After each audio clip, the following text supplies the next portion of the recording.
Individual retirement accounts, or IRAs, were created to let you save tax-deferred until age 70 and a half. At that time, you were required by law to begin withdrawing funds and start paying taxes. If you ignored these distribution requirements, you faced severe penalties. The IRS wanted you to withdraw all of your money and pay all of your taxes before you died. This simply did not fit into the plans of many IRA owners. Fortunately, new rules allow you to shrink your taxes and stretch tax deferral by stretching your IRA distributions over time. To understand the magic of stretching out your IRA distributions over time, consider the magic of tax deferral and compounding. Over 60 years, an IRA balance of $200,000, earning an 8% rate of return, will pay out close to $5 million.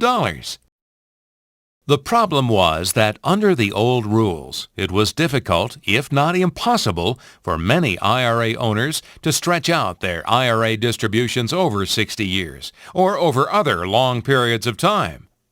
Those rules forced many IRA owners to take their distributions over much shorter periods.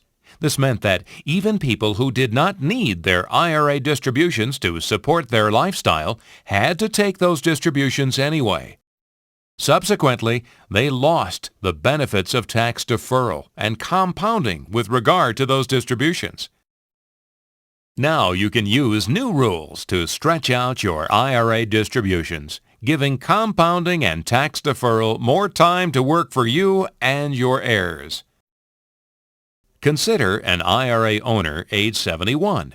Assume that his IRA balance is $200,000 and that he does not have a beneficiary. Under the old rules, using the term certain method, he was required to take a distribution of $13,060 from his IRA. This is fine if this money had been needed to maintain his lifestyle. But what if his other sources of income were sufficient to meet his needs? It didn't matter. He still would have been forced to take the distribution from his IRA and pay any taxes due. Not only must he pay tax on a distribution he didn't need, he also loses the benefits of future tax deferral and compounding on the amount distributed. To make matters worse, in the future, he would see the amounts of his minimum distributions increase annually. Each year, more and more of this IRA balance must be distributed, and each year less and less money remains to benefit from future tax deferral and compounding. While he can't altogether avoid taking a distribution on his IRA, under the new rules, the amount he is required to distribute could be $7,900 in this example. That's 39% fewer dollars distributed, which means 39% fewer dollars subject to current taxation. And there are 39% more dollars that will continue to benefit from future tax deferral and compounding. Under the new rules, he will also face annual increases in the amount he is required to distribute, but the amounts increase more slowly than under the old rules. Considering the tremendous advantages of tax deferral and compounding, you may be wondering, is there a way to stretch distributions over an even longer period of time? To answer this question, let's change this individual's circumstances and assume that instead of no beneficiary, he named his son as the beneficiary of his IRA. Again, the primary consideration in this illustration is that this IRA owner does not need distributions from his IRA to maintain his lifestyle. With this in mind, he uses the new rules to elect to have the distribution stretched over his life and his son's life. As expected, the father predeceases his son. As the beneficiary, the son can elect to stretch the distribution over his remaining life expectancy.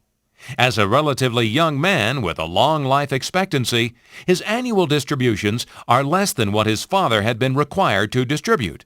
Again, this means more money is left in the IRA to benefit from future tax deferral and compounding. Compare the tax effect of the son paying income taxes on the smaller distribution amounts that he is required to take each year to what would have occurred if his father had died without naming a beneficiary.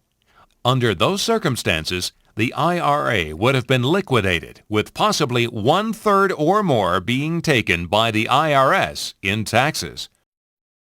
Depending on individual circumstances, there may be an opportunity to stretch distributions over an even longer period of time. Here's how.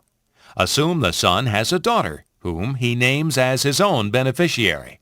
As long as he predeceases his daughter, she receives the remaining IRA balance, effectively spreading the proceeds over 3 generations.